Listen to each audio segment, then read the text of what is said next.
Well, it's very interesting question. Why cells are so small? Why doesn't elephant has got bigger size cells are there?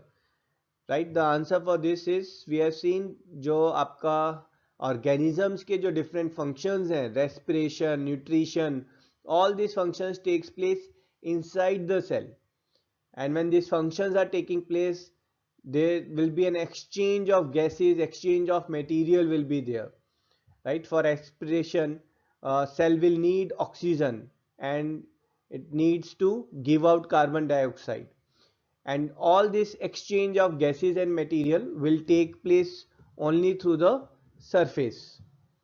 ठीक है, तो ये जो surface से जो गैस एक्सचेंज है, that is that has to be at optimal level, that should be easy flow should be there. ठीक है, तो जब आप सेल का साइज जो है आप इंक्रीज कर रहे हैं, तो सेल का साइज इंक्रीज करने से आपका सेल का जो सरफेस एरिया है जहां से एक्सचेंज होगा गैसेस का एंड मटेरियल का, वो इंक्रीज हो रहा है, बट साथ साथ में वॉल्यूम भी इंक्रीज हो रहा है. एंड इफ यू सी, जो सरफेस एरिया है बेटा वो यहाँ पर 4 टाइम्स इंक्रीज हुआ है. अगर हमने सेल का साइज डबल किया है तो जो सरफेस एरिया है वो 4 टाइम्स इंक्रीज हुआ है, but volume has increased 8 times. तो यहां पर जो सरफेस एरिया और वॉल्यूम की जो रेशियो है that decreases drastically when the cell size is increased.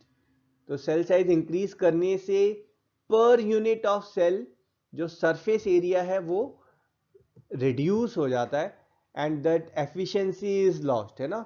The same number, same amount of gas exchange can not take place.